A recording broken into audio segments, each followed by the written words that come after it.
Hello guys, म चाहिँ यहाँ खानेगाउँमा आएको आज चाहिँ हैन बिहान बिहान स्कुटी राइड हान्नलाई आएको गाइस।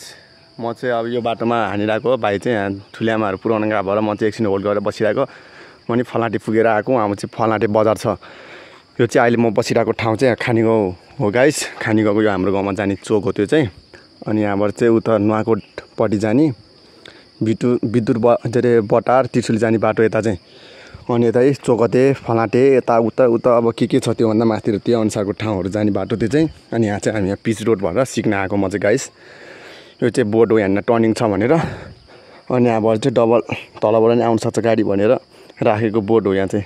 यहाँ देख्न सक्नुहुन्छ यहाँनिर चाहिँ ठुलो ठुलो ढुङ्गा छ। यो चाहिँ ढुङ्गा लड्ने ठाउँ हो गाइस। त्यही पनि म यहाँ आएर बसिरहेको छु किनकि मलाई डर छैन, किनकि ढुङ्गा झर्दैन। झारिसो जति झर्नु छ झरिसो होइन गाइस। अब देख्न सक्नुहुन्छ यहाँ चाहिँ ठुलो पिपलको रुख छ। अनि त्योभन्दा मुनिपट्टि चाहिँ स्कुल छ। यहाँ राम्रोसँग देख्दैन रहेछ, यो रुखले छेका भएर चाहिँ देख्दैन रहेछ राम्रोसँग गाइस त्यो अनि यहाँनिर चाहिँ मन्दिर छ गाइस, सानो मन्दिर छ देख्न सक्नुहुन्छ। अनि वहाँ पर घरहरू छ, राम्रोसँग देखेको छैन किनकि अलि मधुरो छ नि त। यो चाहिँ हुसी लागिरहेछ पुरै, देख्न सक्नुहुन्छ पुरै हुसी लागिरहेको गाइस।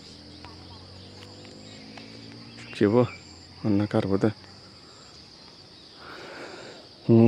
उति चाहिँ के घर हो, ठुलो घर रहेछ त्यहाँनिर वहाँ पर सेतो घर गाइस। ल गाइस, आजको ब्लग यति नै। Thank for watching guys.